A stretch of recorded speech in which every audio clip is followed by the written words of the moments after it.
Show's up and running. Okay, we got 4 check marks. Let's get everybody up in here. Why not? Have a little bit of fun. It is Tuesday night for inside building the Mile High Broncos. Guys, welcome in. It's Tuesday night. Your eyes are not deceiving you. That is Luke Patterson with me. Carl is abroad, I guess. So welcome in, guys. 6:00 Mountain Time, Tuesday night. It's a good time. And Luke, buddy, how you doing? Good to see you. I missed you this Saturday. Yeah, I'm good, man. I'm good. I hope everybody in Broncos country and all over the world has had a restful and peaceful Labor Day. I certainly had fun with my family in the mountains of Colorado, and it got me excited, right? College football, we got a good taste of that last weekend. I know you were all over it, Nick. And you college draft experts, you guys are animals, man. I don't start till January, but you guys are already in it here at MHH. So I'm excited, man. I'm really, really excited because Labor Day weekend is done, which means NFL Week 1 is here. And boy, has it been a busy Tuesday. It feels like a Monday, Nick. Yeah, no, it does feel like a Monday. I mean, gosh, I'm losing days of the week. I'm going to be gone this weekend doing backpacking in the mountains myself out in the Olympics. So you won't see me this Saturday, but I'll be with you in spirit. Missing.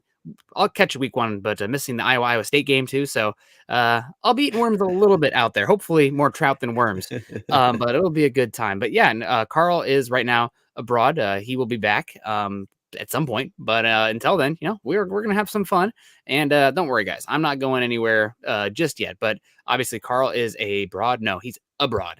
Carl's got a better beard than I will ever wish to have. But guys, this is Building the Broncos, of course. You got every Tuesday night, 6:00 Mountain Time. Luke's going to be with us for a bit, but we're going to have some fun with it. Obviously, you can follow Luke on Twitter at Luke Patterson LP, and you can follow myself on Twitter at Nick Kendell MHH. Also, shout out to Scott in the background working the 1s and 2s. We appreciate you, Scott. Scott was joining me this morning. Now he's here again. Now who's doing the double time? You can follow Scott on Twitter also at Scout Kennedy. Easy to follow, easy to remember. While you guys are over there, go to Twitter at BTB Football Pod, as well as at Mile High Huddle. And Facebook, folks, obviously, like, subscribe, share, join us there. Also follow us on our groups, facebook.com/Mile High Huddle, as well as facebook.com/Mile High Huddle Pod. The stars, guys, I know there's the big contest last month in August for people getting in those Facebook stars, the superstars getting in their stars, for the Broncos' biggest superstar, a jersey of Von Miller with a little side gift from Mile High Huddle, of course. And announcement, I guess, that's going to be officially, the raffle is going to be done live tomorrow on Huddle Up. So make sure you guys are tuning in to see that. If you got stars in there, you don't want to miss your big moment if you're the one who's winning that grand prize. So make sure you tune in. Also, they're going to announce what the contest is this month for September. And that's going to include not only Facebook, but I know YouTube guys are feeling a little bit left out. So Facebook and YouTube. So that means superstars, super stickers, super chats. All of it's going to get you a chance to win that next prize from the Huddle Up Podcast Network and Mile High Huddle. So make sure you tune in next week to get that. YouTube folks, still don't want to feel you leave high and dry. Make sure if you're joining us on YouTube today to subscribe, like, and share. Also, one last thing, man, all these things, no ads, but just us blathering, just me blathering. We are going to have Patricia Trania join us today, and I probably butchered that last name because Scott, I have to butcher every last name so that way Scott can give me a hard time. We practiced this before the show, Nick. I practiced it. I just met Scott, full disclosure, quick, behind the scenes. But no, Patricia Trana will be joining us. She is senior writer for the New York Giants Maven and host of Locked On Giants. That will be a little bit later on in the show, Broncos country. So as it's Giants week, your Broncos are traveling to the East Coast. They usually have a tough time out there. But get your questions in. Patricia's going to be joining us. She's got the scoop on a new starting right tackle out there in New York. I know you got some questions, some concerns about Saquon Barkley. Daniel Jones, is he the face of the future for the Giants? Guys, get those questions in now so we can have them ready to go when Patricia joins Building the Broncos. Yeah, no, there is not just bad vibes right off the bat Tuesday, but there's an alternate reality out there, or a possible reality where Vic Fangio hangs on and Teddy Bridgewater moves on, and Daniel Jones is the Broncos starting quarterback next year, reignited with Pat Shurmur. So everybody just logged out. No, let's get into it. Unfortunately, tuning out, we do have some bad news today to get into before we say hello to everybody in the chat. Bradley Chubb for the Denver Broncos was not arrested. I think it is an important word there, important word to distinguish it, but what's the word? Reprimanded, Detained. detained. There it is, Yeah, for a licensing issue. So go ahead, Luke. yeah, it's a messy situation, Nick, and you got the news as soon as I did. We've been talking all day, and he sent it before I could send it to you. And per my cliss, Bradley Chubb was detained by police on Tuesday after a warrant for his arrest was issued due to him failing to appear in court this past August. Now, I believe he was originally scheduled to be in court on August 6th. If memory serves, that's right around the Pro Football Hall of Fame enshrinement time. But this is coming right from Mike Kliss. Chubb was charged May 6th for misdemeanor driving under restraint and also for having his license plates expired for 60 plus days. Bradley Chubb was scheduled to appear in Arapahoe County Court on August 6th. When he did not appear, a warrant was issued for failure to appear. He was detained Tuesday, according to court records. I do know that he was detained by Douglas County Sheriff after speeding. So speeding, warrants, not good. License plate tags expired. Not an ideal way to start week one here in Broncos country, especially after a gnarly article I'm sure we'll get to from LA out there in the West Coast comes out talking a little bit about the Broncos quarterback situation. So you pair the quarterback situation last year with having to throw Kendall Hinton in there, some of the news of what happened with some of the little tracers, and then this today, Bradley Chubb detained by police. I'm sure that we will find out more as the days go on, but certainly Broncos country is frustrated and concerned, Nick, for his status this Sunday against the Giants. Yeah, and before we get down the bad vibes here, let's say hello to everybody in the chat for some good vibes. Andrew Morrow coming in with the Facebook stars. Thank you so much, Andrew. And I know Andrew's very much in the running for that jersey. Travis Weber also in the running for that jersey. Good evening, Nick, Luke, and Broncos country. How silly is Chubb feeling at this moment? I hope he's feeling silly. I do. I would feel silly. You should feel embarrassed. That's yeah. one word that I hear a lot right now, whether it be from Troy Rank to Mike Kliss to the guys on the radio, either station. I'm sure Bradley Chubb feels embarrassed, as he should. Yeah. You think they'd have like an automatic renewal kind of thing at some point, just because having to go in and deal with that is such a pain in the butt. But when you are an adult, especially in the public eye like this, and it wasn't just, driving with an expired tag, but then failing to show up. I mean, you had to have known what the possible ramifications were of that, right? So it's sure. I feel like a parent here, and I've always been a Bradley Chubb supporter. I wanted a quarterback in the draft. I wanted a quarterback in this draft. Is what it is. I'm happy to have Chubb. I'm happy to have Surtain. But I'm so disappointed. I think that's such a lame out, but I really am disappointed because he speaks so well. He seems like such an intelligent young man and carries himself so well. And it's just something as preventable and easy to deal with as this, and to have this happen. I don't know, man. What are you thinking? What's happening? I agree with our guy Scott on the ones and twos behind us. It's a sentiment that I'm hearing a lot here in Broncos country. You make enough money. Why can't you pay some folks to at least delegate some of these responsibilities if you don't want to take care of them on your own? And the thing that bothers me the most about this is it's a distraction that the Denver Broncos do not need. Yeah. I don't need to be spending Tuesday night on Building the Broncos speculating what happened as to why Bradley Chubb did not show up for his court appearance. Nor do I need to be speculating, well, does this mean that, he's a disruptive player because he got into a few scraps with Garrett Bowles? Like, all these things are coming to fruition and they really shouldn't. I guess the only silver lining when we talk about this is no one was hurt. That's a good thing. And I would hate to say it's not a serious crime. A crime is a crime, but right now it's a misdemeanor. So it is what it is until we know the actual facts. And I'm sure we're getting some comments in right now. Hey, what's up with the Bradley Chubb press conference? One thing I will say about the Denver Broncos, they're pretty good about getting out ahead of these things. And they make their players available to kind of answer for some of these things. So I would expect Bradley Chubb and his agent and or the Denver Broncos to come out with some relatively new facts soon. I know the team did issue a statement earlier this afternoon, but speaking of issuing a statement, guys, we got a special guest joining us tonight. Get your super chat and superstars in early for our Giants insider. Patricia Trena is going to be joining Nick and I towards the end of our show, last segments. Get those questions in. Giants, Broncos, it's going down this Sunday.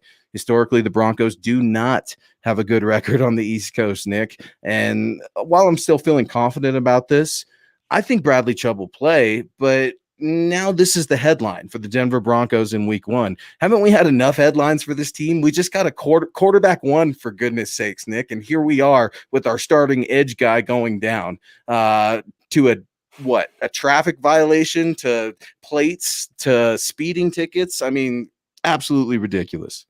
I mean, what do they say? If you're going to break the law, make sure it's only one at a time.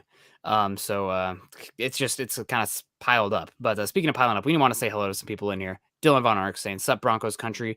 Make sure to hit that like button on the way in. We also got Cody coming in with the cute pick of the doggo. I really want to boop his nose. He better still be able to play on Sunday. I think he will, and I really want to see him going against Andrew Thomas as well. So I hope that we are not. I hope that matchup isn't taken away from us. I mean, you got to be confident. And Scott and I actually talked about it this morning. You got to be confident in Malik Reed and Jonathan Cooper, but they're not the complete player, the power rusher, a building block piece that Bradley Chubb is right now. So you're really hoping that Chubb is there. Also, I mean, just how good Bradley Chubb and Von Miller are at strip sacks, and with how much Daniel Jones loves to cough up the football, you want those guys out there because that could be a game-changing play and totally change not only the flow of the game, like we saw in Super Bowl 50, right? You get that strip sack early, the rest is history. So, you really want Chubb and Vaughn out there. I'm always talking about superstitious, and I'm kind of stitious. Well, right now I'm kind of wondering, are Bradley Chubb and Von Miller meant to play on the same side of the football? I mean, if Bradley Chubb were to miss this game for some silly reason, and I don't think it's going to happen, but I'm totally speculating here. I mean, I don't have any information. I don't have any facts. And you know what, Nick? I don't know if we have a lot of precedent to go off of. The NFL, I mean, when it comes to violence, domestic violence, when it comes to serious bodily injury crimes, things like that, there's swift action. Well, we're also looking at an NFL that did not suspend or really do anything with Melvin Gordon and some of those that DUI case that was ultimately dismissed. So it's a weird set of circumstances, and it's bizarre to be commenting on the whole thing. But it makes me wonder, Bradley Chubb and Von Miller, are you guys going to be out there, or is Coach Fangio going to try to send a message to Bradley Chubb and have Malik Reed start the game and Bradley Chubb come in on the second or third snap? I could see some weird, cute little rendition of Coach Fangio doing something like that. And if that translates to a sack or Bradley Chubb having a great game, let's do it. The NFL is about winning. Make no mistake about it. And the Broncos haven't won, Nick. It's time to do it. And they need Bradley Chubb. Yep, and we got Jerry asking us, is Chubb behind bars right now? My understanding is that he did post bond, and he is out now. So they're just going to have to, he's probably, lawyers are lining up and getting everything hopefully taken care of. But it's really disappointing. And I like your comment about the Vic Fangio, who's kind of the old ball coach, but pulling that college coach move where it's like, okay, you did something bad. We still want you out there because you're a star player, but we're going to sit you for the first series, right? You're not going to be announced as one of the starters, and you're not going to have that game started line on you, which is, who cares? I guess maybe that kind of matters for the image of some of these guys, but it's a non-move that you kind of see from some of these, especially the coaches who are like, okay, you're really good. You messed up. I need you to play because my job's on the line.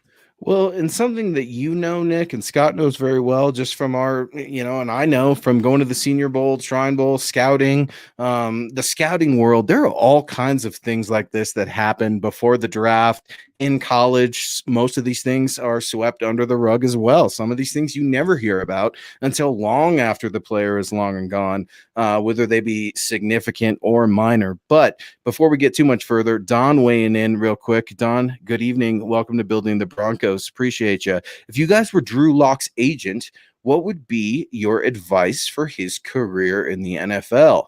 Nick, I don't know if you saw, but Drew Lock's name was one of the names amongst the quarterbacks referenced from the New Orleans Saints debacle, in which certain protocols were not followed, and Kendall Hinton was forced to step in at QB1, Philip Lindsay getting that start. If you're Drew Lock's agent, where do you go from here? I think that's a really, really good question from Don. It's kind of funny looking back. I mean, it's upsetting, but kind of funny looking back, seeing Drew Lock's statement from when this happened a while ago and being like, yep, that's not adding up. That kind of was, maybe that was a lie or something like that. So my advice to Drew Lock would be to talk less, smile more. Just say, I messed up, smile and nod and say, I'll do better. That if the more you give, the more you're likely to put your foot in your mouth or look more silly as time passes if new details come out. So, you don't have to apologize for anything specific. Just, I'm sorry. I made mistakes. I'm going to live. I'm going to grow, and I'll be better for this. And simple as Yeah. that. That would be my advice if I was his agent. Yeah, I think that's fair. And if you're Drew Lock, you need to be ready, man. I mean, Yeah. they are saying this was a very close competition, and I believe it. Yep. I was there every day out there in training camp. You had some days go to Teddy, you had other days go to Drew, but Drew's going to play this year, folks. He's going to play for the Broncos. No, they don't need to trade him to Indianapolis. No, we don't need to do any of that sort of stuff. Drew Lock has definitely matured, not only as a player, but as a man. If I'm looking at this in hindsight, 2020, all that fun stuff, I think a more mature Drew Lock this year would not do those things, knowing what we know now. What does not age well? Some of those tweets, especially from QB1's mom last year, too. I see those all over Twitter as well. So we roll on. It is Building the Broncos, Tuesday night, 6 p.m. He is Nick Kendell. I am Luke Patterson. We got Scott Kennedy in the back running the ones and twos. Appreciate you so much, Broncos. Be sure to get on over to milehighhuddle.com. Chad Jensen has spit out one of the best articles out there right now regarding Bradley Chubb being detained by police after court issues a warrant for his arrest. You can find that over at milehighhuddle.com. And look at who's weighing in. Our guy, Carl, co-host, sitting in Carl's chair right now. Appreciate you so much. Carl saying, hey, guys, I wanted to say hi from the Dominican and wish you both well. I miss you all and cannot wait to return soon. Yeah, Carl, if we're learning anything today, don't get detained, but definitely don't get detained abroad. So be careful out there. We miss you. And I know you're taking care of some very important business. Congratulations, buddy. So congratulations. Thoughts and prayers, man. And super pumped for you to come back and announce to the world what you've been working on, because we're all really, really proud of you. And what else are we proud of, Nick? I'm proud of 226 eyes of us on YouTube right now. We got 31 little reactions. Be sure to subscribe, like, share, get those little thumbs up. You can go on over to the huddleuppod.com store, get yourself a Building the Broncos hat, an MHI hat. MHI is a show that Nick and I do on Saturday nights every 6 p.m. Mountain. You can go ahead and catch us there. But Garrett weighing in. Good evening, you guys. And we have got it rocking and rolling. So without no further ado, Nick, I think it's time to get to our special guest. I think Broncos country has been waiting. We are going to face the Giants, Broncos at Giants, East Coast this Sunday, and I cannot wait. Yeah, let's get to it. It's going to be a good time. And we also have a special guest today, and I'm going to let her introduce herself here. But obviously, working over here. And thank you so much for joining us today, Patricia. We really appreciate it. Hopefully, things in Giants country are not as eventful as things in Broncos country have been the last 24 hours. But how are you doing? Well, thank you for joining us. Thanks for having me, guys. I'm doing well. Hope you guys are doing well as likewise. Patricia Traina joining us, senior writer for New York Giants Maven and host of Locked On Giants. Patricia, the New York Giants and the Denver Broncos square off on Sunday. We're all excited. It's the very first game for each team. And each year, it feels like week one is the must-win game. And there's some key storylines, I think, with the Broncos and the Giants that are being overlooked right now, one being Pat Shurmur. Now, Pat Shurmur, there is no shortage of love for Pat Shurmur here in Broncos country with some of his stubborn play calling and unwillingness to bend to players. As you look back on Pat Shurmur's time as head coach of the New York Giants, how would you describe him? Frustrating, stubborn. He tried to, I guess, make it work here, but a lot of the things he did, I would sit there and just shake my head and say, why? Like, for example, why would you constantly run Saquon Barkley up the middle when you didn't have an offensive line? Why would you start Daniel Jones after only 2 games when it was pretty clear he wasn't 100% ready to go? I have to say it was frustrating. And Shurmur is a nice man. Let's get that straight. But as a head coach, I would be stunned if he ever gets a head coaching job again. It didn't work in Cleveland. It didn't work in New York. The Odell situation also, I think, was a factor there that a lot of people don't talk about. And look, he can be a very good offensive coordinator. He showed that in Minnesota, and hopefully he shows it for you guys as well. But yeah, in New York, he was a frustrating follow. I think that's a really fair and refreshing answer, and it makes me just ask one quick follow-up as well. Looking at the Broncos from a national perspective, last year at times it was very frustrating for those of us in Broncos country to watch Jerry Jeudy. Now, we could certainly see the potential, but when you brought up Odell Beckham, I think there was a tweet out there that Jerry Jeudy had liked with regards to really insufficient Pat Shurmur offense and some cryptic sort of messages regarding Pat Shurmur. And I think sometimes those players ultimately can see things the same way.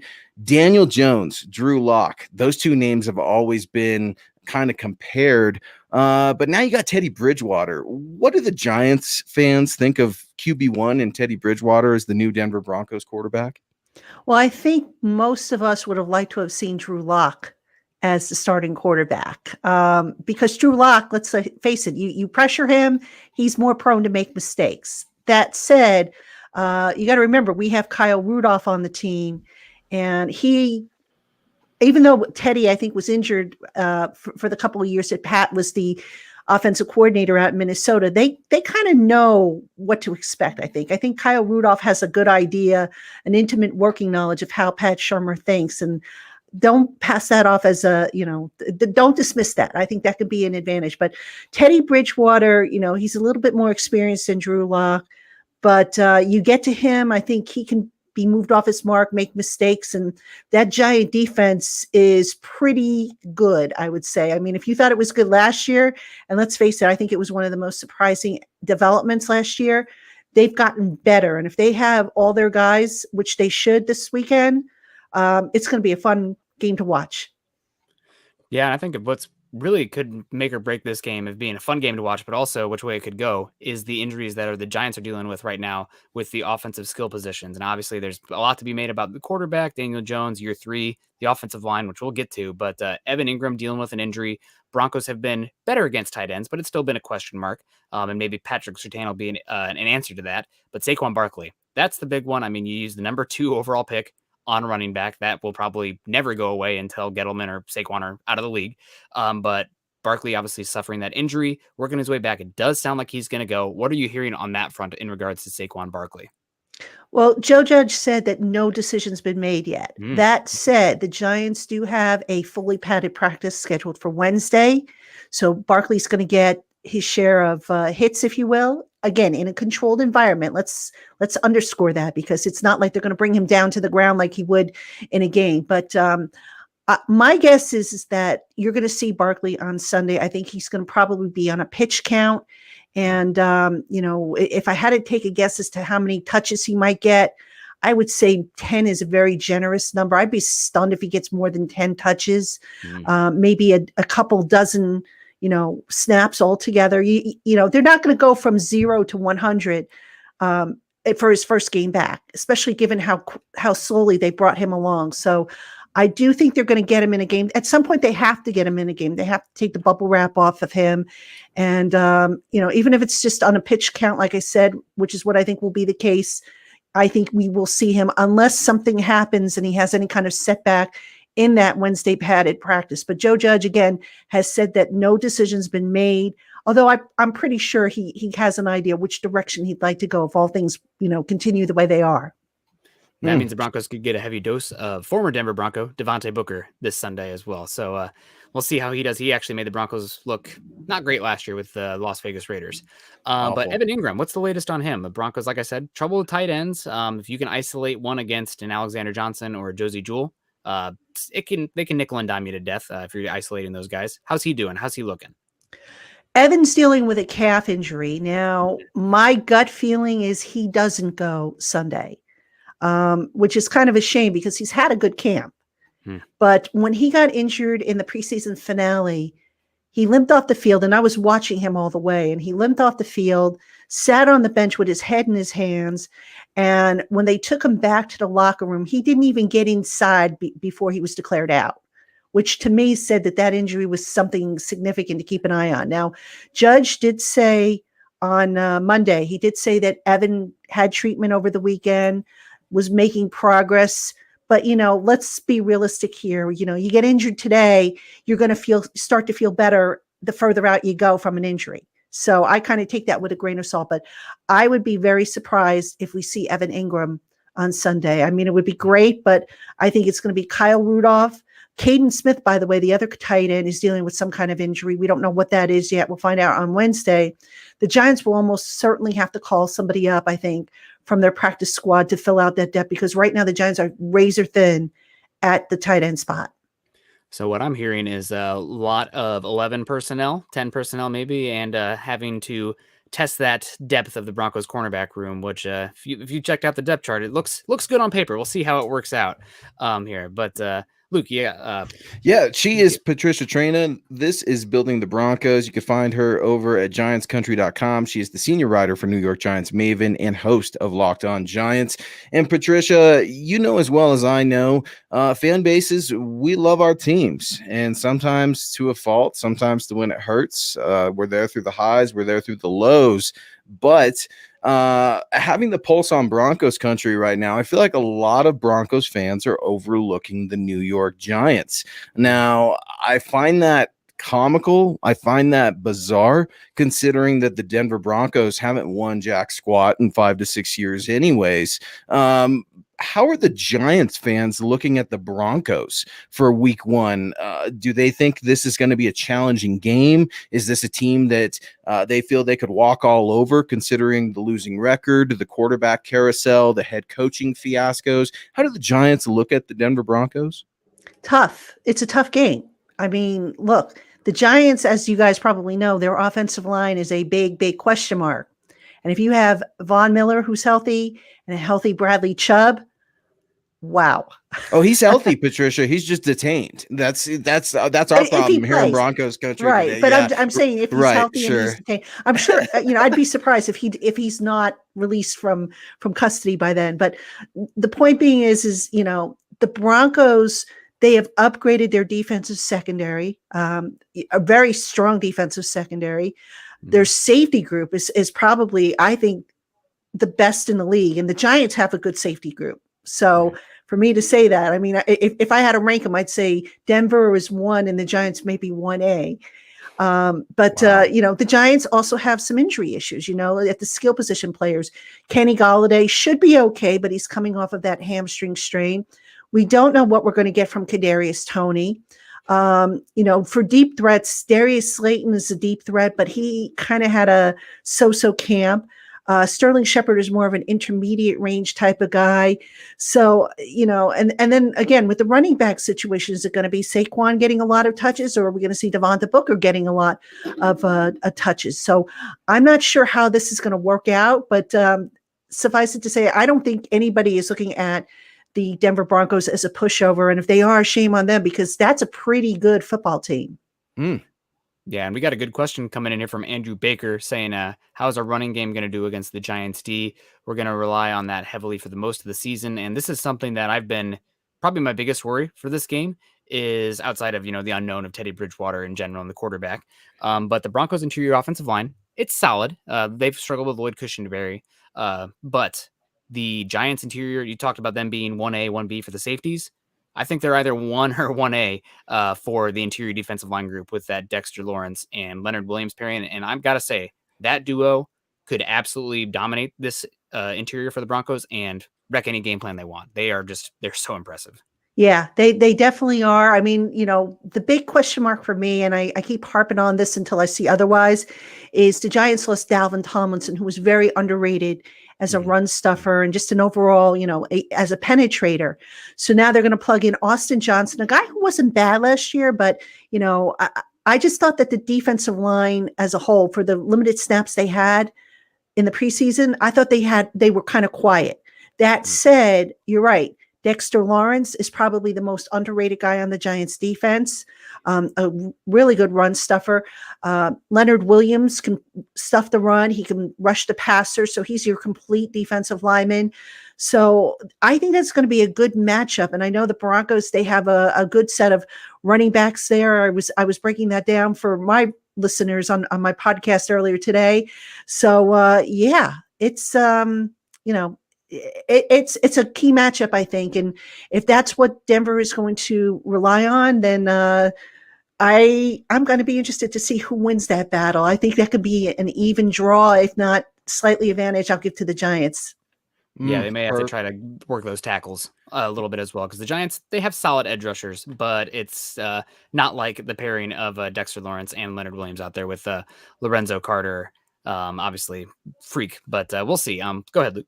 Yeah, and speaking of the big men, let's talk a little bit about one of our big men here in Colorado that Nate Solder, University of Colorado's own. Broncos country's always got a little bit of love for Nate Solder, even though he wore those dang Patriots colors for the longest time and had a heck of amount of success.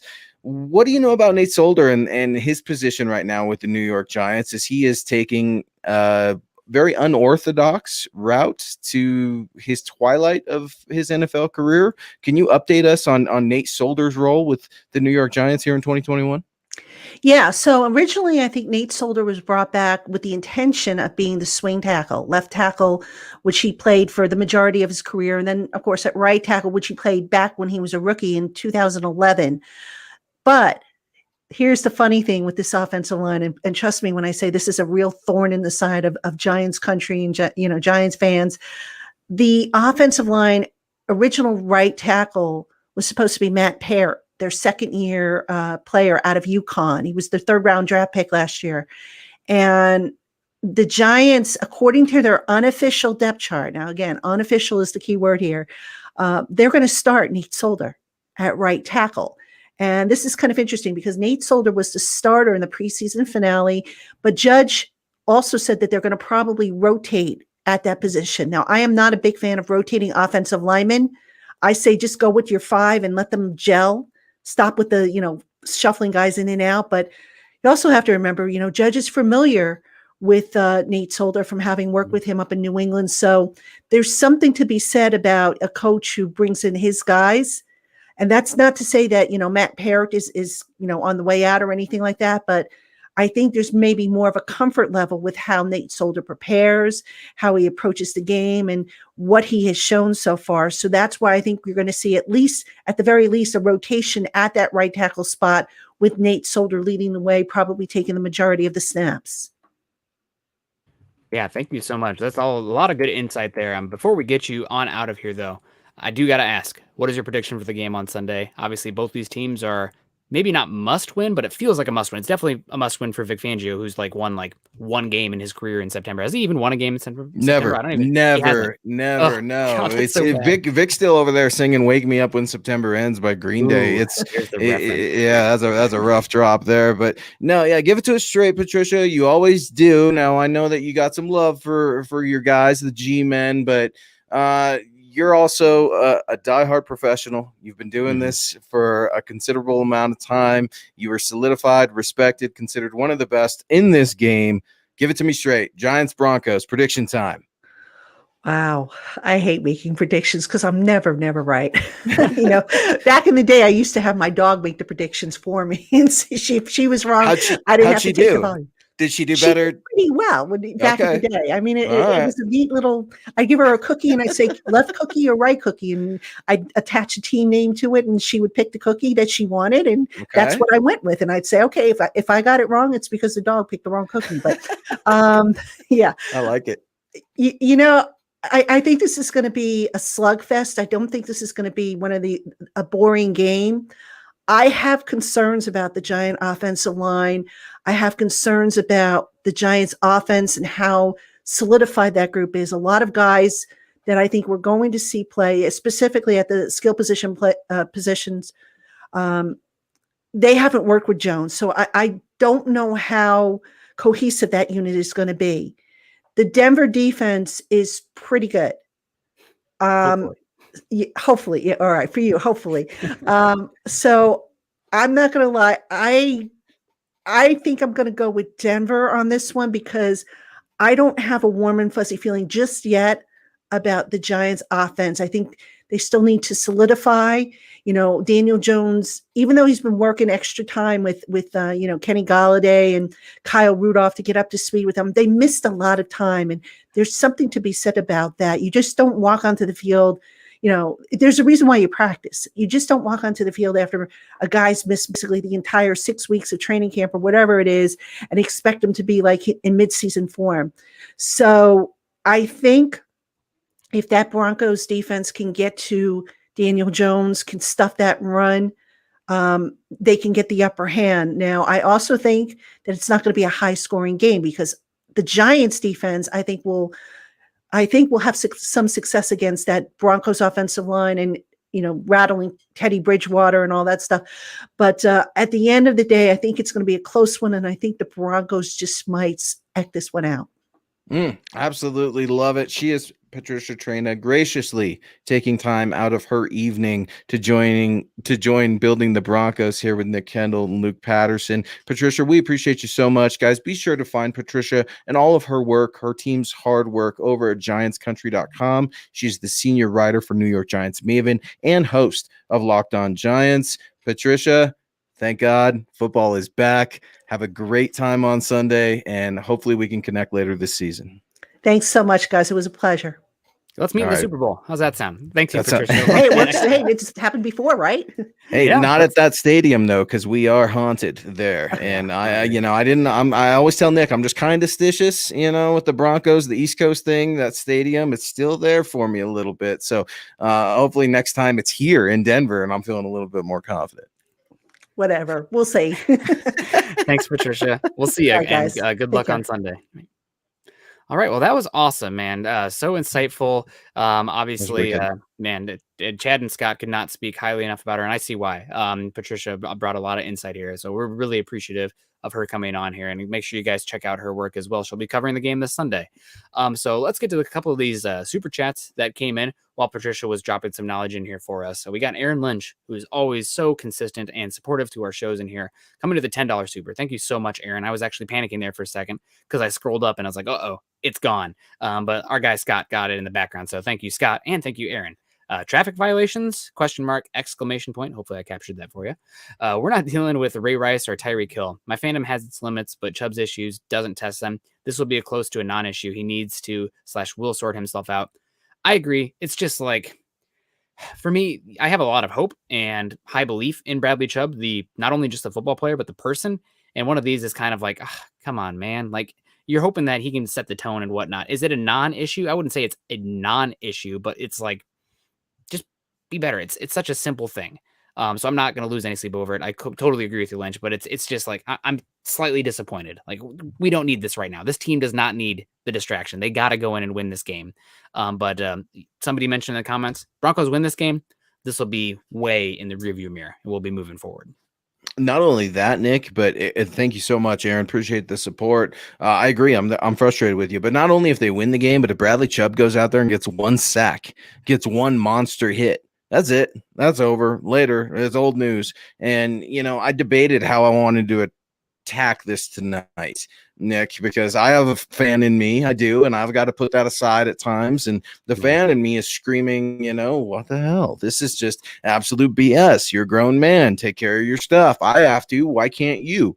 But on the other hand, you look at things in the NFL, and the NFL is not the same world that you and I operate in, Nick. We operate around the NFL, and we love the NFL, but make no bones about it, folks. The NFL is about winning, and if Bradley Chubb can be able to be out there on that field, the NFL is not sanctioning him, the team's not punishing him or anything like that, I expect he's going to start. Now, that's just speculation, but we will have to see where it goes. And speaking of where it goes, Naj is always supporting us, and he is always taking us to the promised land, allowing us to do what we do. We really appreciate you. I hope you're doing well, and I hope you and your family had an awesome Labor Day weekend. Naj, it's been a minute. Great segment, brothers. Shouldn't Shermer have a fairly deep knowledge of the Giant players? And I would think that he would want to exploit that. I hope. Got to believe he's going to be extra amped considering they canned him. Thoughts? Absolutely love it, Naj. Nick, what do you make of Naj's question? It's a revenge game for Pat Shurmur. Does he have some intel on the Giants that the Broncos can use? And should he have a little oomph for this game? He definitely should have some oomph for this game. This team did can him, and I'm sure he would love to stick it to them. Now, I hope he doesn't outsmart himself, right? Like, oh, we're going to come out here and be somebody who we're not, throwing the ball all over the place. Like, no, this team is built to run. You have a good defense. Don't overthink it. Just punch him in the mouth repeatedly. That's the way to do it. Yeah. But as far as having an inside knowledge with this team, there's a lot of roster turnover in NFL every single year. So I'm not going to put too much on the overall roster. Schemes have changed. Players have changed. I do think, though, that maybe the one guy he might have some specific knowledge in is Daniel Jones. Obviously put a lot of work in the process of selecting Daniel Jones, worked with him intimately for a year. Daniel Jones actually looked better under Pat. I know we kind of give him a hard time, Pat Shurmur a hard time, but he looked much better under Pat Shurmur than he did last season. So he probably knows Daniel Jones pretty well. Still 2 years removed. Daniel Jones has probably grown and changed and evolved as a player and a person and whatever. But he should have some ideas of like what concerns him, what coverages does he have a bad idea with. And we know that Vic Fangio and Pat Shurmur are pretty close. Obviously, they have a very good professional relationship, but it also sounds like they're pretty close. So I'm sure if there's any inside knowledge that would actually have some meaningful value, it's what Daniel Jones struggles with, what makes him tick, and the best way to exploit him to make mistakes and feel uncomfortable on Sunday. Well, Coach Fangio's been doing, speaking of comfort, Coach Fangio's making his players more comfortable this year. At least it appears that way. Now, that could be either through circumstances, CBA, what have you, those theories and opinions. There's certainly room for that at the table of discussion. But I would also say this, keep an eye on Vic Fangio wanting to go for it on fourth down maybe in this game, wanting to give a little extra nod to Pat Shurmur.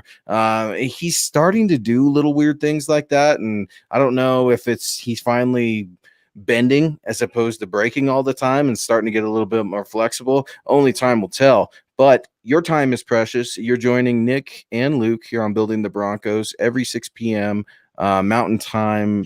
There's a show every night, Monday through Sunday? If I could say 24/7, I would.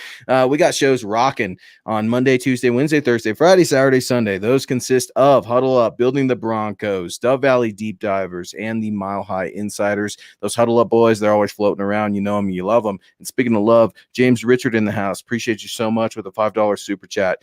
New York ends up relying on Saquon Barkley. 9 points if he doesn't get in, 17 points if he does. Either way, Denver defense gets 2 turnovers and 1 score, 34-17. But don't get too hyped. I absolutely love it, James. James is coming in here. James was listening to Patricia say, look, man, they're going to try to give this to Saquon and let him eat. Otherwise, Daniel Jones, he's going to get sacked up. What do you think of that? I really, really like the turnover. Justin Simmons was talking about turnovers over the weekend and how the Broncos defense needs them. What do you think of some of that optimism right now against the Giants, rather? Well, first off, I need to give you a hard time. We also have Broncos for breakfast every Tuesday and Thursday morning as well. So when you're listening to shows, don't forget. I always butcher the title. I always butcher the title of that one, and I do see you wearing your MHI hat. So don't think I'm not tuning in, because I see you guys. And Scott's got that beautiful background. I always see it. Always makes it look like he's sitting right in the stadium, and he's laughing right now and bright red and embarrassed. But no, I absolutely love it. Yeah, Broncos for breakfast. Am I nailed it? Finally? There we go. Okay, I just got done saying Albert Okwuegbunam, right? So I will get it next year, Scott. Many, many apologies, but I just had to razz you. Yeah, I appreciate it. But yeah, no. Talking about Barkley, it is, I guess, concerning to hear that he's not playing from just a holistic sense, because I am a fan of Barkley. When he's healthy, it's a better product, and the league is better for it. But the fact that he's going to be on a pitch count, I mean, gosh. You talk about, especially with Vic Fangio and his defense, is so much about like, we're going to bend a little. You said Fangio's beginning to bend a little bit and not break. Well, he's definitely talking about bend, don't break. That's a big one for him as well in defensive scheme. And we know Saquon Barkley, he is a home run hitter with the ball in his hands. Devontae Booker, not so much. So if Barkley's limited, as long as those carries don't turn into like 180-yard gallop, I feel pretty good about him not playing and the Broncos' chances of that defensively. And I just got done. I don't know if maybe you watched them because I'm such a big fan or caught them, but the Iowa Hawkeyes had a big matchup this week, beat up on Indiana, just absolutely whipped them 34-6. And they didn't ask the quarterback to reinvent the wheel. He missed many throws out there. He's slow in his process, not the best quarterback out there. But Broncos whipped them because their defense had some turnovers early and they ran the ball. And the quarterback, all he had to do was drive the bus and not hit any potholes, right? That simple. And that's probably what you need from this Broncos team this game. The Giants do have some weapons, but as long as Teddy can just steer the ship, play simple, defense, let the defense take over, and lean into the run game. They don't have to be explosive. They just need to be efficient. That should be enough to win this game. I really do believe that. This game should be set up for Javonte Williams to ball out of control coming off of the bench for Melvin Gordon. I expect Melvin Gordon to have some success as well. He had a very good training camp. Can't say enough good things about Melvin Gordon, and I traditionally never say good things about Melvin Gordon. So I think the running game needs to happen. It needs to be the staple of this offense. And how do you make it the staple of the offense? You come out and you start dominating in week 1, and you keep on rolling. That's what you've got in this offensive line, I believe. Now, is it always going to be pretty? No. You heard Patricia talk about the interior defensive line for New York. They're nasty. And those cats up there, those young bucks and Dalton Reisner, Lloyd Cushenberry, they're going to have their hands full. Graham Glasgow, it's time to put up, man. I appreciate you coming on Mile High Huddle, appreciate your support and everything, but look, dude, it's time to go because you're getting paid significant money at that right guard position. It's time to let it rip. And speaking of letting it rip, Chase Wellner, letting it rip. Good to see you, Chase. Hope you're doing well. Go Broncos. Considering the Broncos struggle at special teams, is there someone who stands out as a returner in New York? Chase, I absolutely love this because Chase has a very astute eye for the NFL. Transactions are always happening. Players are always getting snagged, whether that be from the practice squad or other active squads and releases, trades, what have you. Nick, do you see any skill positions or defenders, maybe depth-wise, that could help the Broncos special teams unit that is just absolutely struggling, fluttering, whatever you want to say? At this point, they probably have what they have. But answering the question about someone who stands out as a returner, they do have some talent, physical talent at the position, athletic talent at the position for the returners. I believe it's going to be Jabril Peppers, the do-everything safety, defensive back, linebacker, kick returner, running back, wildcat quarterback that Michigan had that was way overhyped because Michigan's blue blood, and they just can't seem to get out of Ohio State's shadow these days. But Jabril Peppers is a returner. He can make some big things happen. Maybe he's not the most explosive return in the league, but he's a fun player, and he's also a starting safety, so that's pretty fun to see a starting 22 as a returner as well. Where was he drafted, Nick? Was he drafted in Cleveland, or because I thought he was traded? Okay, they dealt him to the Giants. Yep. So he's kind of a box safety. They have another box safety in Xavier McKinney, who was a very early second-round pick, and they also have Logan Ryan. So very interesting safeties there. They also made a trade talking about trading for defensive backs. Adoree Jackson. He's another one of their returner options who is one of the faster players in the NFL when he's healthy. So those are some interesting names to look out for. Really, you hope, and this kind of stinks to say, but you hope that the specialists for the Broncos themselves, the guys kicking the ball, Brandon McManus and Sam Martin, can even limit the opportunities to have the coverage units exposed. Right? If those guys, and you're going to be giving up a little bit in terms of punting, playing it safer, kicking one higher instead of farther out so your teams can cover it and the guy is forced to special or forced to fair catch. But I personally would rather do that and play safe with this team because I'm not afraid of the Giants offense than, outkicking your coverage literally. Outkicking your coverage. That's something that's just something in life, right? We got to deal with outkicking your coverage. Absolutely love it, man. Now, news of the day: Bradley Chubb was detained for all kinds, a mess of stuff. Court-issued warrants, speeding tickets, license plates that have been expired. Just a mess. The optics are absolutely horrible. They've come at an awful time, really. Week 1, you're trying to get your team absolutely focused and lasered in. I will say this: in the limited amount of interaction that I've had with Bradley Chubb, he's always been nothing but respectful, stand-up guy, always took time out of his day, very polite. I could continue to hear he's very embarrassed about this, as he should be, but in no way, shape, or form do I think that he should be lumped in with a Tyreek Hill. I want to push back on that a little bit with those comments. I see where you're going there. I do. A crime is a crime, but not all crimes are the same. So in no way, shape, or form will I ever utter again Bradley Chubb and Tyreek Hill, because the two are not the same. And I feel very confident in saying that. But we're in our last segment of the show, and let's get to Steve Costa real quick with a $5 super. Appreciate you so much, Steve. Steve saying, great show, guys. Do you guys see PS2 having a Champ Bailey like rookie season? Yes or no? I'll be honest with you. I do not remember what Champ looked like his first season with Washington football team, because I was pretty young at that point. I'm going to be just going to call it as it is. Yeah. That's we had our Nerf footballs, our little footsie pajamas. I think that's a really good question, and I want to at least start to answer it, because Champ Bailey's comparing himself to a Pat Surtain to a young Champ Bailey. I think Pat Surtain's going to get a turnover within the first 3 games. I absolutely do, whether that be a forced fumble or an interception. So if we're talking about maybe projections with turnovers as a rookie, sure. I think Pat Surtain could definitely get Daniel Jones in this game. Now, just because Pat Surtain is not listed as one of the starting corners, that does not mean he will not be playing. Daniel Jones, he could definitely get picked by Pat Surtain. Yeah, no, absolutely. And I know a lot of people, just because he's a Bronco, a lot of people are like, oh, Patrick Surtain, he's going to be the next Champ Bailey, whatever. I think that Champ was a level or degrees of freedom better athlete than Surtain is. Not that Surtain is a bad athlete, but Champ was like one of the freakiest cornerbacks we've seen in the last, or just let's say athletes that we've seen in the last 25 years.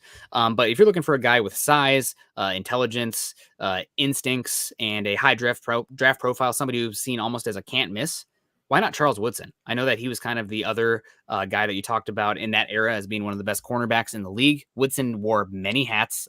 He played boundary corner, did some slot. Oh, Scott's shaking his head back here. Yeah, I know it's really hard to say, talk about stuff, but I see versatility with Surtain being able to do some stuff. Scott, we're going to have to talk about this on Thursday. Does Scott not like Pat Surtain? What's the deal? Oh, Scott loves Patrick Surtain. He's a big fan, but he's probably shaking his head at calling anybody Charles Woodson, just like he would calling anybody he's a Charles Woodson guy, and with good reason, man. I just watched the Charles Woodson A Football Life just recently, and it was like, whoa, dude, like you forget some things, man, and then you watch and you're like, man, is that a player I should have appreciated a little bit more in his time? Because you think, oh, he'll always be around, right? Champ will always be around. And it still bothers me, guys. It still bothers me Champ doesn't have a ring.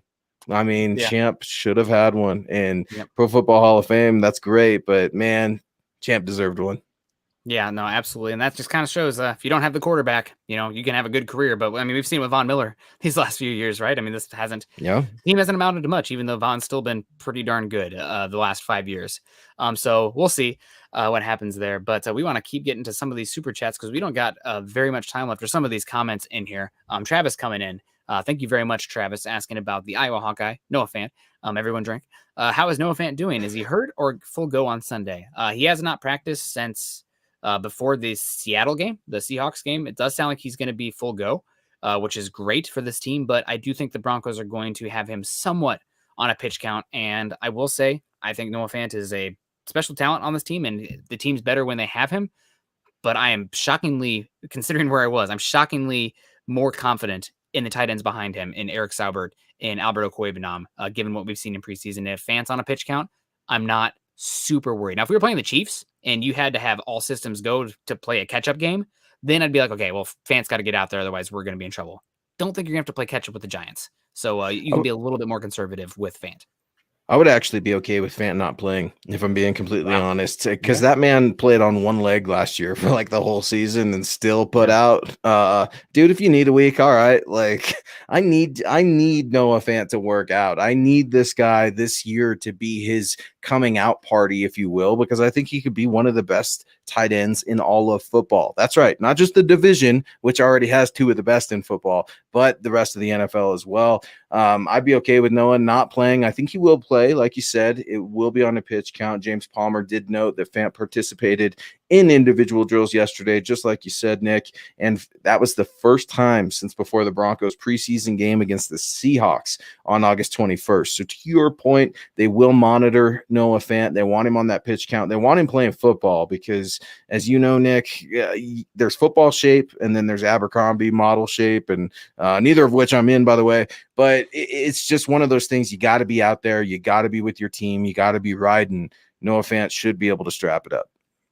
Yeah, you'd hope so. But again, I don't think they're going to. You need everybody because this is a must-win game. But just how the game flow goes, it's not going to be the worst in the world if you're a little bit conservative with Fant. I just don't think it's going to be a have to catch up or have to keep up with the opposing offense kind of game. So before we start to wrap up here, guys, and we'll save some time to answer some more questions as they come up, but I do want to also remind everyone that tomorrow night on Huddle Up with Chad and Zach, they are going to announce the winner from August's giveaway, where everybody who put in stars on Facebook is going to get 1 star, 1 raffle ticket, and they're going to raffle that live for somebody to win a brand spanking new Von Miller jersey, as well as a little something on the side.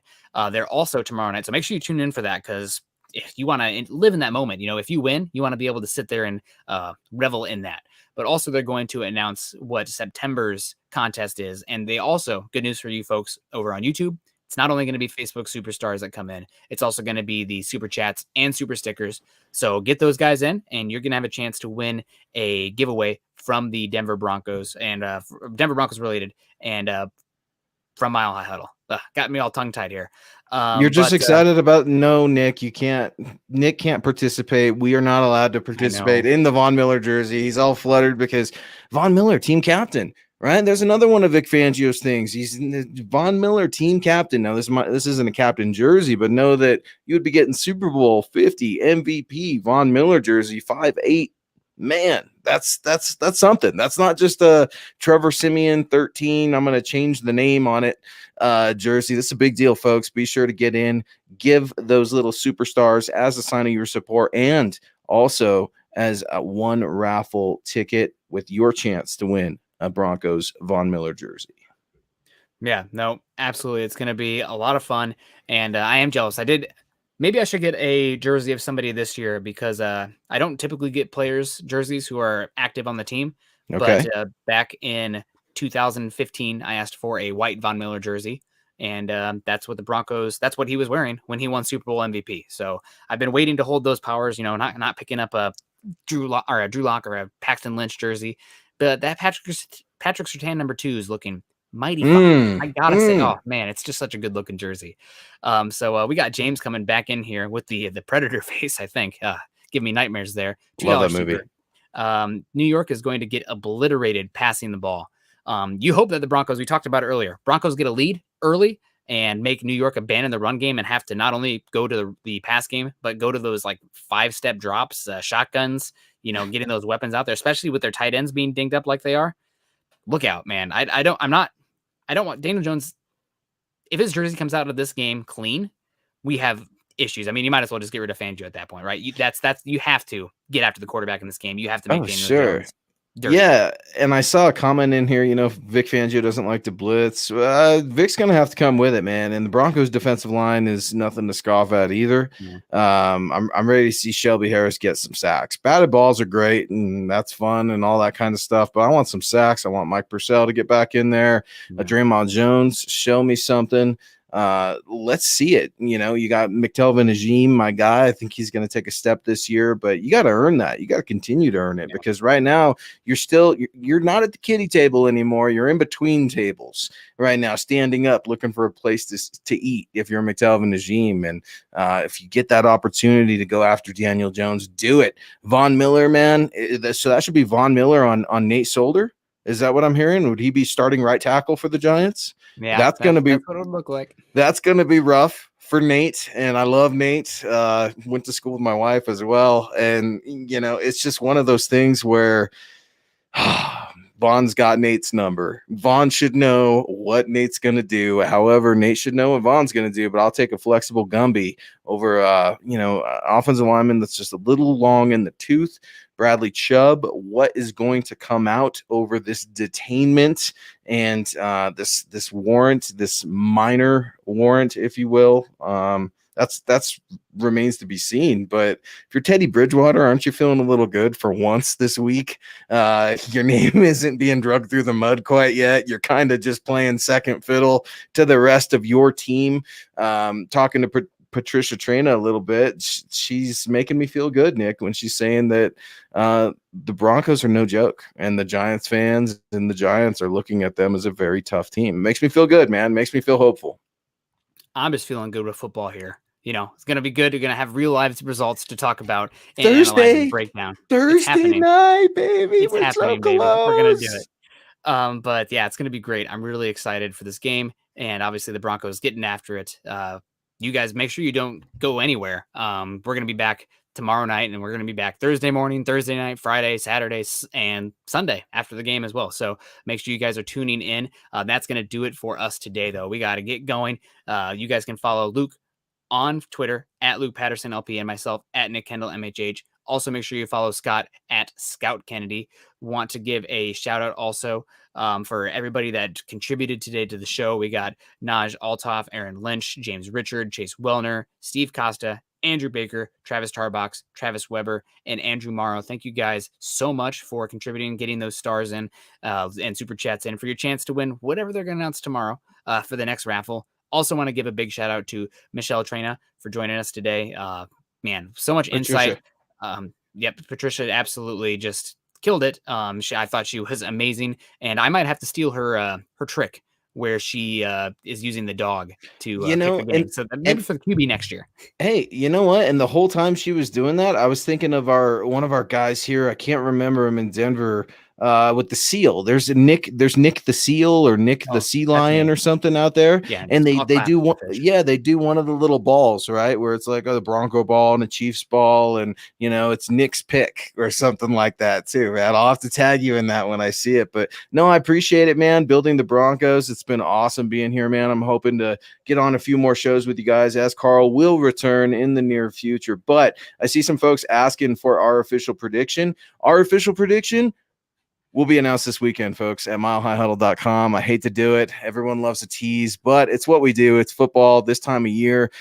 Chad always puts together a whole unique collection of what we think the game is going to look like. Each writer, each podcast host gets a little paragraph.